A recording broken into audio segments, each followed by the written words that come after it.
समाधिमानन्दघनमूर्तिं प्रेमवीगलितचित्तं नमामि। श्री श्री अनुकूलचन्द्रं वन्देभिरामकरुणाविलोलसोनेत्रं स्मेराननं ध्यानानन्दष्टिघनवपुषं कोटिसहकाममोहम् विश्वालिङ्गनपीनवपेशरवरभीर्बाहुर्द्वयं सर्वावगाही विपुलप्रतिभास्फुटभानं व्रतेश्वरेशं यज्ञपवितशोभितं नतरोऽस्तं सदनकुलं राकुलचरणं संहति स्वस्ति वृद्धिम् वन्दे त्वां निखिलानन्दं शिवचन्द्रात्मजं गुरुं वन्दे मनमोहिनी प्राणं प्राणमनोहरं वन्दे त्वां भुवनेश्वरमिष्टमभीष्टदायकं वन्दे सत्पद्मगुप्तारमार्यकृष्टिविनायकम् वन्दे त्वां जीवनादर्शमाश्रयमार्ताभिगम्य वन्दे मत्सर्वसर्वस्वं सर्वतत्त्वार्थपूरकम् वन्दे त्वां पतितत्राणां पन्थानां पान्थातिलक्ष्यम् वन्देऽहं पुरुषोत्तमं पूर्णधर्मप्रवर्तकम् गतिर्भर्ता प्रभुः प्रेष्ठ ईश्वरः पुरुषोत्तम ब्रह्मस्तम्भवृद्धाता सद्गुरुस्त्वं नमस्तुते। शरणागतदीनार्तपरित्राणपरायण सर्वसिद्धिदाता देव इष्टस्त्वं नमस्तुते। यं ब्रह्मा वरुणेन्द्र रुद्रमरुतास्तुन्वन्ति दिव्यैस्तवै रवेदैः साङ्गपदक्रमोपनिषदैर्गायन्ति यं सामगा ध्यानावस्थिततद्गतेन मनसा पश्यन्ति यं योगिनः यस्यान्तं न विदुः सुरासुरगणा देवाय तस्मै नमः। व्यापित्यमरणं मर्त्यो येन वै विन्दते अमृतं सदानुकूलरूपाय तस्मै श्रीगुरवे नमः। नमो गुरुभ्यो नमः। नमो ब्रह्मणे नमः। नमो ब्रह्मणेभ्यो नमः। আমার হৃদয় আসনে উপবিষ্ট প্রেম ঘন নর বিগ্রহ আমার জীবন ধাতা করণ দয়াল পরম প্রেমময় শ্রী ঠাকুর অনুকূল চন্দ্রে রাঙ্গা রাতুল চরণে শতকোটি প্রাণ সর্বস্থান বিরাজিত হলাদি শক্তি স্বরূপিণী শ্রীমতী রাধা রানী সহিত পরমাত্মা রূপী ভগবান শ্রীকৃষ্ণের রাঙ্গা রাতুল চরণে শতকোটি প্রণাম। এবং আজকের এই ভাগবতী আলোচনা সভায় উপস্থিত সম্মানিত সভাপতি, সম্মানিত অতিথিবৃন্দ, উপস্থিত মিত্র দেবতাগণ এবং সম্মুখে উপবিষ্ট ইষ্টপ্রাণ ভক্তবৃন্দ ও মহামায়ার অংশ সম্ভূতা মাতৃমণ্ডলী, আপনাদের সকলের অন্তরের অন্তঃস্থিত পরমাত্মারূপী শ্রী ভগবানের রাঙ্গা রাতুল চরণে আমার শতকোটি প্রণাম। আমরা অত্যন্ত সৌভাগ্যবান এই নীলগঞ্জ মহাশ্মশানে আষাঢ়ী পূর্ণিমা অর্থাৎ গুরু পূর্ণিমার এই পবিত্র দিন মা মহাশক্তি তার মন্দিরের পাদপ্রান্তে দাঁড়িয়ে ভাগবতীয় কথা শোনার সুযোগ পাচ্ছি। যেহেতু আজকে গুরু পূর্ণিমা, এর বিশেষত্বই হচ্ছে তারপরে শ্রী ভগবানেরই লীলা বিগ্রহ ভগবান কৃষ্ণ দ্বৈপায়ন বেদব্যাস তিনি আবির্ভূত হয়েছিলেন এই পূর্ণিমা, এবং ভগবান বেদব্যাসকে শ্রীকৃষ্ণ পর্যন্ত গুরু হিসাবে স্বীকার করেছেন। কাজেই তার এই পবিত্র আবির্ভাব তিথিকে গুরু পূর্ণিমা হিসাবে প্রত্যেক সনাতন ধর্মাবলম্বী পালন করেন। তাই বেদব্যাসকে প্রণাম করি আলোচনা শুরু করি। চতুর্বাদনো ব্রহ্মা চতুর্বাহু পরো হরি আভাল লোচন শম্ভুর ভগবান নারায়ণ। ভক্তমণ্ডলী, আজকে ভাগবত কথা শুনবো আমরা। ভাগবত শব্দের বিশ্লেষণ করা হচ্ছে মহাপুরুষদের দ্বারায়। ভাগবতটা আসলে কি? ভাগবতটা উচ্চারণ করতে গিয়ে আমরা বলছি ভাগবত, এই ভাগবত। এটা কি হয়? মহাপুরুষরা বলছেন ভাতে কি ভাষ্যতে সর্ববেদেষু ভা। গতে কি হয়? বলছে গীয়তে নারদাদিভি। গতে কি হয়? বদন্তি ত্রিষু লোকেষু। আর কতে তরন্তি ভবসাগরা। কি বলছে? ভাষ্যতে সর্ববেদেষু ভা। ভাগবতের ভা অর্থ করছে ভাষ্যতে সর্ববেদেষু। ভাগবত এমন একটা ধর্মগ্রন্থ যেটা সমস্ত বেদের ভাষ্য স্বরূপ। আমাদের সনাতন ধর্মের মূল ভিত্তি হচ্ছে বেদ। বেদকে আশ্রয় করেই আমাদের ধর্ম। এই জন্য আমাদের ধর্মকে বৈদিক ধর্ম বলা হয়। যদি বেদকে আমরা ছেড়ে দিই, বেদের আশ্রয়কে আমরা পরিত্যাগ করি, আমরা সনাতনী হিসাবে পরিচয় দিতে পারি না। বেদ অখিল ধর্ম মৌলম স্মৃতি শিলে তদবিদম আজ অনুষ্কৈব সাধনাম আত্মতুষ্টিরেব। সনাতন ধর্মের মূল হচ্ছে বেদ। আর যে ভাগবত আছে আপনাদের বলবো, এই ভাগবত বেদেরই সার। ভাষ্যতে সর্ববেদেষু। ভাগবতের পৃথক কোনো অস্তিত্ব নাই যদি বেদকে অস্বীকার করা হয়। যেমন আম্র বৃক্ষ, সেই আম্র বৃক্ষ থেকেই আম্র ফলের প্রাপ্তি হতে পারে। কেউ যদি বলে যে আমি আমের গাছকেই মানি না, তো আমের গাছকে যদি কেউ স্বীকার না করে, আমের ফল কখনো সে পাবে না। তদ্রূপ ভাবে ভাগবত স্বীকার করতে গেলে, ভাগবত জানতে গেলে, ভাগবত মানতে গেলে বেদ মানতে হবে। স্বয়ং কৃষ্ণ দ্বৈপায়ন বেদব্যাস এই ভাগবত পুরাণে মোট 5 জায়গায় পরিষ্কার বলে দিয়েছেন এই ভাগবত খানা বেদ সম্মত। একটু মন দিয়ে শুনবেন। ভাগবত পুরাণে মোট 5 জায়গায় ভাগবত রচয়িতা ভগবান কৃষ্ণ দ্বৈপায়ন বেদব্যাস বলছেন এই ভাগবত বেদ সম্মত। কোথায় কোথায়? একদম শুরুতেই যান। নিগমকল্প তরোর গলিতম ফলম শোকমুখাৎ অমৃতদ্রব সংযুতম পিবত ভাগবতম রসমালয়ম মুহুরহ রসিকা ভূমি ভাবুকাঃ। প্রথম স্কন্ধের প্রথম অধ্যায় 3য় শ্লোক ভাগবত।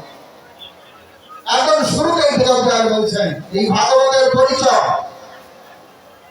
নিগমকল্প তরোর গলিতম ফলম। ভাগবত কি বলছে? বেদ রূপী কল্প বৃক্ষের গলিত ফল। নিগম শব্দের অর্থ বেদ। আবার বেদব্যাস বলছেন ইদম ভাগবতং নাম পুরাণং ব্রহ্ম সংহিতম উত্তম শ্লোকচরিতম চকার ভগবান ঋষিঃ। প্রথম স্কন্ধের 3য় অধ্যায় 40তম শ্লোক। এই ভাগবত কি? ইদম ভাগবতং নাম পুরাণং ব্রহ্ম সংহিতম। এটা বেদ সম্মত শাস্ত্র। আমার বেদব্যাস বলছেন সর্ববেদেতিহাসানাং সারং সারং সমুদ্রিতম সতোষং শ্রাবয়ামাস মহারাজং পরীক্ষিতম। প্রথম স্কন্ধের 3য় অধ্যায় 42 নম্বর শ্লোক। ভাগবত সর্ববেদেতিহাসানাং, সমস্ত বেদ ইতিহাস ইত্যাদি সারবস্তু হচ্ছে ভাগবত। আবার বেদব্যাস বলছেন সর্ববেদান্ত সারং যৎ ব্রহ্মাত্মৈকত্ব লক্ষণম বস্তু অদ্বিতীয়ম তন্নিষ্ঠম কৈবলৈক প্রয়োজনম। 12তম স্কন্ধে 13তম অধ্যায় 12 নম্বর শ্লোক ভাগবত। সর্ববেদ সারাংহি, সমস্ত উপনিষদের বেদান্ত মানে উপনিষদ বলছে এখানে, সমস্ত উপনিষদের সার হচ্ছে ভাগবত। আবার ভগবান বলছেন সর্ব বেদান্ত সারাংহি শ্রী ভাগবত মিশ্যতে তদ রসামৃত তৃপ্তস্য নান্যত্রা সাত্বতি ক্বচি। ভাগবত স্কন্ধের 13তম অধ্যায় 15 নম্বর শ্লোক ভাগবত। মোট 5 জায়গায় ভাগবত আর বেদব্যাস তার নিজ মুখে ঘোষণা করছেন এই ভাগবত বেদ সম্মত শাস্ত্র। ইদম ভাগবতং নাম পুরাণং ব্রহ্ম সংহিতম, পদ্ম পুরাণ উত্তরখণ্ড 198 অধ্যায়। সুতরাং আমরা যে ভাগবত শুনতে যাচ্ছি এটা বেদেরই সার। সনাতন ধর্মের ভিত্তি হচ্ছে বেদ, বর্তমানে এই কারণে বেদাশ্রয় ধর্ম পালন করাই আমাদের কর্তব্য। ভাগবত তাই শেখাচ্ছে। ভাগবত আর বলছে মানুষের জীবনের আধিদৈবিক, আধিভৌতিক ইত্যাদি যত প্রকার পাপ রয়েছে, যত প্রকার ভয় রয়েছে, সেই ভয় থেকে পরিত্রাণ পেতে গেলে 3 প্রকার কর্ম করতে হবে। 3টি কাজ। কি সেটা? শ্রোতব্য, কীর্তিতব্যশ্চ, স্মর্তব্য, চেচ্ছতা ভয়ম। দ্বিতীয় স্কন্ধের 1ম অধ্যায় 2য় শ্লোক। প্রথম কাজ হচ্ছে বেশি বেশি করে ভগবানের কথা শোনো। আজকে যদিও মেঘাচ্ছন্ন দিন, উজ্জ্বল বাবা আগে সকালেই বলছে এখন বৃষ্টি হচ্ছে, আকাশটাও মেঘাচ্ছন্ন, আপনাদের হয়তো আসতেও কষ্ট হয়েছে, কিন্তু আমাদের শাস্ত্র বলছে না, মেঘে ঢাকা দিন দুর্দিন না হবে। যেদিন আকাশ মেঘাচ্ছন্ন বলছে ওই দিনটা দুর্দিন নয়, তাহলে বলছে হরি কথা শূন্য দিন দুর্দিন কহে। মেঘাচ্ছন্ন দিন, মেঘে ঢাকা দিন দুর্দিন নহে, হরি কথা শূন্য দিন দুর্দিন কহে। কোথায় লেখা আছে? পদ্ম পুরাণের ক্রিয়া যোগসার নামক খণ্ডের 1ম অধ্যায় 34 শ্লোক দেখুন। यस्मिन् दीने मुनिश्रेष्ठा न श्रूयते हरिं कथा तद्दिनं दुर्दिनं मन्ये मेघाच्छन्नं न दुर्दिनं यदच्युत कथा लाभरसविदूषवर्जितं तद्दिनं दुर्दिनं मन्ये मेघाच्छन्नं न दुर्दिनं। কাজে আমরা যে সময়টি পেয়েছি, আপনারা অত্যন্ত কষ্ট করে হয়তো এসেছেন, আপনাদের প্রত্যেকের কাছে অনুরোধ থাকবে একটু মনোযোগ দিয়ে ভাগবতীয় কথাগুলো শোনার চেষ্টা করুন। শ্রোতব্য, কানের কাজ হচ্ছে ঈশ্বরের কথা শোনার জন্য, অন্য কথার জন্য ভগবানই কান দেয়নি আমাদের। কিন্তু আমাদের বেশিরভাগ এই কানের ব্যবহার হয় ভগবত বিমুখী কথা।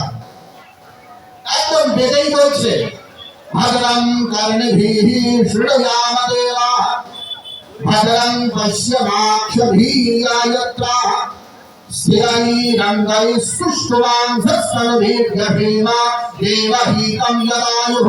ঋগ্বেদ সংহিতা 1ম মণ্ডলের 89তম সূক্তের 8 নম্বর মন্ত্র। এই একই মন্ত্র সামবেদেও আছে। ভদ্রং কর্ণভিঃ শৃণুয়ামদেবাঃ ভদ্রং পশ্যমাক্ষভির্যায়ত্রাঃ স্থিরৈরঙ্গৈঃ সুষ্ঠুমাংসস্তনভির্যহেম দেবহিतं যদাयुः। সামবেদ সংহিতা 1884 নম্বর মন্ত্র। কি বলছে? বলছে ভদ্রং কর্ণভিঃ শৃণুয়াম। হে প্রভু, হে ভগবান, হে দেবগণ, তোমার কাছে ঋষিরা প্রার্থনা জানাচ্ছে এই কান দিয়ে সর্বদা যেন ভক্ত কথা শুনি, সর্বদা যেন মঙ্গল কথা শুনি, সর্বদা যেন কল্যাণকর কথা শুনি। সুশ্রুতৌ কর্ণৌ ভদ্রশ্রুতৌ কর্ণৌ ভদ্রং শ্লোকং শ্রূয়েষাম। অথর্ববেদ সংহিতা 16 স্কন্ধের 2য় অনুবাদের 4 নম্বর মন্ত্র। কানের ব্যবহারই ভগবান করতে বলেছেন মঙ্গল কথা শোনার জন্য। কিন্তু দুর্ভাগ্য কি, এই কানের ব্যবহার আমরা অমঙ্গলকর কথায় বেশি ব্যবহার করি। ঈশ্বরীয় কথায়, কৃষ্ণ কথায়, গুরু পুরুষোত্তমের কথায়, ধর্ম কথায় এই কান ব্যবহৃত হয় না। গীতাতে ভগবান কৃষ্ণ বলছে আমার যারা প্রকৃত ভক্ত তাদের বৈশিষ্ট্য কি? মচ্চিত্তা মদগত প্রাণা বোধয়ন্ত পরস্পরম কথয়ন্তস্য মাম নিত্যম তুষ্যন্তি চ রমন্তি চ। কৃষ্ণ ভক্তের বৈশিষ্ট্য মচ্চিত্তা মদগত প্রাণা বোধয়ন্ত পরস্পরম, তারা পরস্পর পরস্পরের সঙ্গে অন্য কথা বলে না, কেবল ঈশ্বর প্রসঙ্গ, ভগবান প্রসঙ্গ, ভাগবতীয় প্রসঙ্গ এগুলোই বলে। সুতরাং ভাগবত বলছে ভগবানের কথা শোনো, শ্রবণম কীর্তনম ধ্যানম হরে অদ্ভুত কর্মণা কীর্তিকাশ। শ্রবণম তার কথা শোনো, কীর্তনম বেশি বেশি করে ভগবানের কথা বলো, আর স্মরণম সবসময় তার কথা চিন্তা করো। আমাদের উপনিষদেও এই কথা বলা হচ্ছে, আত্মা বা আরে দ্রষ্টব্য শ্রোতব্য মন্তব্য নিদিধ্যাসিতব্য মৈত্রী। বৃহদারণ্যক উপনিষদ 2য় অধ্যায়ের 4র্থ ব্রাহ্মণের 5ম মন্ত্র। একটু মন দিয়ে শুনবেন। আমার আলোচনায় তথ্যাত্মক আলোচনা হয়, অর্থাৎ বৈদিক শাস্ত্রের অনুকূলে আলোচনা হয়। কিছু মনে করবে না। সমাজে যারা প্রবচন করেন, আলোচনা করেন, ধর্ম কথা বলেন, তাদের থেকে যারা সেগুলো শোনেন, শ্রোতা, তাদের স্তর যদি উন্নত হয়, তাহলে পরে বক্তার স্তর উন্নত হয়। আমাদের দুর্ভাগ্য, আমরা যারা প্রবচন করি আর যারা প্রবচন শুনি, উভয়ের স্তর হ্রাস পাচ্ছে, দিন দিন হ্রাস পাচ্ছে। ভাগবত আসর বা ভাগবতীয় মঞ্চ কেবলমাত্র মনোরঞ্জন করার কোন মঞ্চ না। এখানে এসে আমরা কীর্তন করলাম, গান গাইলাম, কান্নাকাটি করলাম, এইটার মঞ্চ ভাগবত মঞ্চ নয়। সনাতন দর্শন, সনাতন সিদ্ধান্ত, সনাতন পরম্পরা, বৈদিক শাস্ত্রের অনুশাসনকে সমাজের সামনে উপস্থাপন করার জন্যই এই প্রবচন মঞ্চ। কাজেই যিনি বক্তা হবেন তারও যোগ্যতা লাগবে, যে কেউ এসে মাইক ধরে বক্তব্য দিতে পারে। যারা আয়োজন করবেন তাদের বিচার করা উচিত যে কার কাছে আমরা শুনব। অধিকারী এবং অনধিকারী বিচার করেই আমাদের কাজ করতে হয়। সব কাজে সবাই অধিকৃত নয়। ভাগবতের যিনি বক্তা হবেন, ভাগবতের যিনি পাঠক হবেন, ধর্মশাস্ত্র যিনি প্রবচন করবেন, তার কিছু কোয়ালিফিকেশন লাগবে, কিছু যোগ্যতা লাগবে। যে কেউ এসে হুট করে ব্যাস আসনে বসতে পারে না। ব্যাস আসনে বসার জন্য তার কি কি যোগ্যতা লাগে? স্কন্দ পুরাণের বিষ্ণু খণ্ডের পুরুষোত্তম মাহাত্ম্য নামক অধ্যায় খুললেই দেখতে পাবেন। ওখানে বলা আছে, পুরাণ শ্রবণারম্ভে স্বয়ং বিভবাত্মনঃ আদৌ সংকল্প বিধিবৎ ব্রহ্মণং শুদ্ধমঙ্গলম তেনৈব ব্রহ্মণেনৈব পুস্তকে বিষ্ণুরূপকে কারয়েত ব্যাসপূজাঞ্চ শ্রীখণ্ডা গুরুপুষ্পकै। কে পাঠক হবে? পুরাণ শ্রবণারম্ভে স্বয়ং বিভবাত্মনঃ আদৌ সংকল্প বিধিবৎ ব্রহ্মণং শুদ্ধমঙ্গলম। যে কেউ প্রবচন করতে পারে না, বন্ধু শুনুন। ভগবানের চর্চা সবাই করতে পারে, সকলেই করতে পারে। ঈশ্বরের চর্চা, ভগবানের কথা প্রত্যেকেই করতে পারে। কিন্তু ব্যাস আসনে যখন বিধিপূর্বক কাউকে বসাতে হয়, তখন এর বিচার করতে হবে। পদ্ম পুরাণের উত্তর খণ্ডের 198 অধ্যায়ে ভাগবতের পাঠক কে হবে তার বৈশিষ্ট্য বলা। কে পাঠক হবে? বেদ শাস্ত্রার্থ তত্ত্বজ্ঞঃ বৈষ্ণব ব্রাহ্মণোত্তমঃ দৃষ্টান্ত কুশল ধীরো ভক্তা কার্যবি নিষ্পৃহঃ। প্রথম বৈশিষ্ট্য বলছে বেদ শাস্ত্রার্থ তত্ত্বজ্ঞঃ, যিনি পাঠক পাঠ করবেন তার প্রথম যোগ্যতা হচ্ছে তাকে বেদ জানতে হবে, বেদাঙ্গ জানতে হবে, ব্যাকরণ জানতে হবে, ন্যায় জানতে হবে, মীমাংসা জানতে হবে, ধর্মশাস্ত্র জানতে হবে। বেদ শাস্ত্রার্থ তত্ত্ব। কেন? কারণ সনাতন ধর্মের একটি শাস্ত্রের একটি বাক্যের সঙ্গে অপরাপর শাস্ত্রের মিল রয়েছে। একটি বাক্যকে বিশ্লেষণ করতে গেলে অপরাপর শাস্ত্র মিলিয়ে সেটার সমন্বয় করে তারপরে বক্তব্য রাখতে হবে, না হলে গন্ডগোল হয়ে যাবে। একই শব্দ প্রসঙ্গ অনুসারে ওই শব্দের ভিন্ন ভিন্ন অর্থ হয়।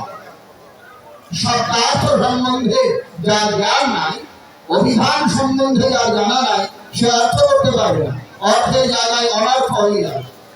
আপনাদের উদাহরণ দিচ্ছি। একটা সংস্কৃত শব্দ আছে, তার অর্থ, তার শব্দটা হলো খচর। মন দিয়ে শুনুন, শব্দটা হলো খচর। এইবার শ্লোক বলা হচ্ছে, আচারস্য শ্লোকস্য সুতঃ আচার, খচরস্য সুতস্য সুতঃ খচর, খচরি জননী পিতা ন চ খচর, খচরস্য সুতস্য হতঃ খচর, খচরি পরিরোগতি হা খচর হা খচর। মনে শুনুন, পুরা শ্লোকটাতেই খালি খচর খচর খচর এই শব্দ ব্যবহার। সাধারণ মানুষদের অর্থই করতে পারবে এটা আবার কেমন শ্লোক, খচর খচর বলছে।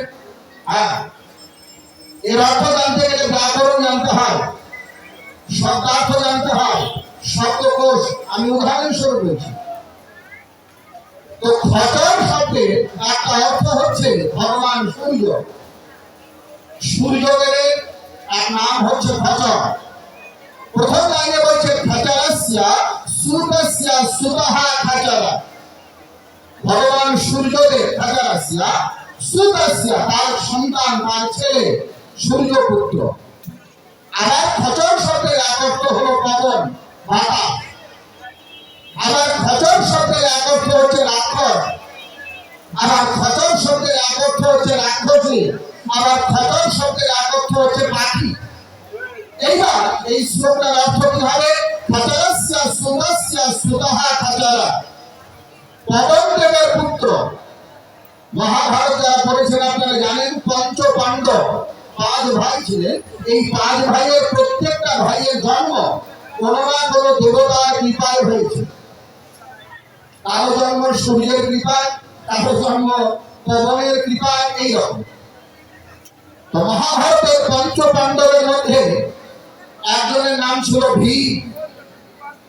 এই ভীমের জন্ম কার কৃপায়? বলছে বাতাস, পবন দেবের কৃপায়। তো খচরস্য সুতস্য সুতঃ খচর, পবন দেবের পুত্র হলো ভীম। আর ভীমের পুত্র তার নাম রাক্ষস ঘটোৎকচ। খচরস্য সুতস্য সুতঃ খচর, এক খচর শব্দের অর্থ পবন। এই পবনের পুত্র ভীম, আর ভীমের পুত্র খচর, তার নাম ঘটোৎকচ। এটা প্রথম লাইনের অর্থ।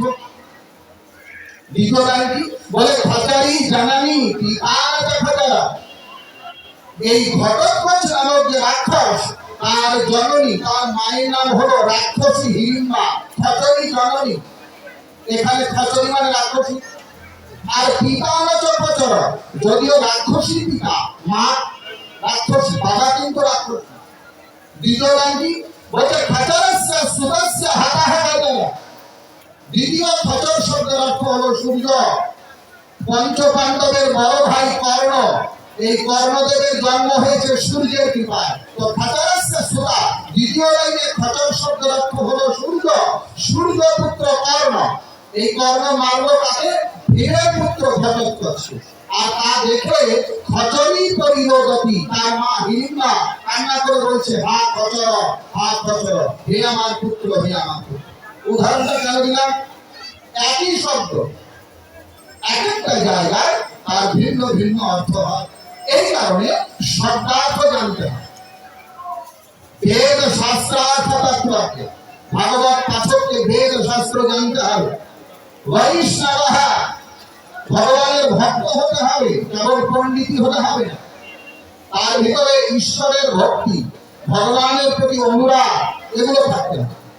ব্রাহ্মণোত্তম, ব্রাহ্মণ উত্তম ব্রাহ্মণ হতে হবে। উত্তম ব্রাহ্মণ মানে জন্মনা ব্রাহ্মণ নিয়ে সংস্কারাই গৃহোচ্চতি বিদ্যয়া লাভি বিপ্রত্তম সুরপ্রিয় স্ত্রীধেরাচ অত্রি সংহিতা। তিনটা যোগ্যতা থাকতে হবে। জন্মনা ব্রাহ্মণ নিয়ে, উত্তম ব্রাহ্মণ পিতা, ব্রাহ্মণী মাতা, তাদের কাছ থেকে জন্ম হতে হবে। সংস্কারা দ্বিজ উচ্চতে, বিধিপূর্বক তার উপনয়ন সংস্কার যোগ্য সূত্র থাকতে হবে। আহার বিহার আচার আচরণ শুদ্ধ হতে হবে। আর বিদ্যা থাকতে হবে। এরকম ব্রাহ্মণ ব্রাহ্মণোত্তম প্রাপ্যাৎ ব্রাহ্মণস্যেষাং নেতারামিতি। ভগবান মনু বলছেন মনু সংহিতায় পাঠক ব্রাহ্মণই হবে। দশম অধ্যায় প্রথম শ্লোক। অর্থাৎ রামায়ণের আদি কাণ্ডের প্রথম শ্লোকে বলছে বিপ্রেভ্য ব্যাসোভ্য দাত্বা যৎ পরমাশ্রুতে। একজন বিপ্রকেই ব্যাস হিসাবে পাঠক হিসাবে নিযুক্ত করিতে হইবে। আগে পাঠক যিনি হবেন তারও বৈশিষ্ট্য থাকা চাই। ভক্তমণ্ডলী, সমাজে অযোগ্য লোক যখন অযোগ্য জায়গায় না বসে যোগ্য চেয়ারে বসে, বিভ্রান্তি তখনই শুরু হয়। আজকাল ভাগবত পাঠের নামে, গীতা পাঠের নামে অশাস্ত্রীয় তত্ত্বের প্রবচন হয়, যা শাস্ত্র বিরোধী, সনাতন পরম্পরা বিরোধী। আমরা না জেনে না বুঝে সেটাকেই অনুকরণ করার চেষ্টা করি। আর যার ফলশ্রুতিতে দিল্লি আমাদের সনাতন পরম্পরা ক্ষয়িষ্ণু থেকে ক্ষয়িষ্ণু হয়ে চলেছে। আমরা অশাস্ত্রীয় বিধিকে অনুসরণ করে সেখানে আমাদের পরিশ্রম, অর্থ, মেধা সবটাই দায়ী করি। আমরা না জেনে সেদিকে ধাবিত হই। এ কারণেই পতন হচ্ছে।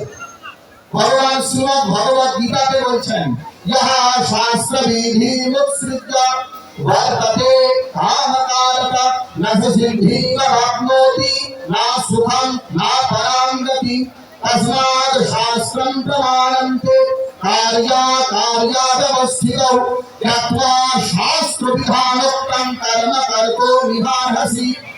শ্রীমদ্ ভগবত গীতা অধ্যায় সংখ্যা 16 শ্লোক সংখ্যা 23। শ্রীমদ্ ভগবত গীতা অধ্যায় সংখ্যা 16 শ্লোক সংখ্যা 24।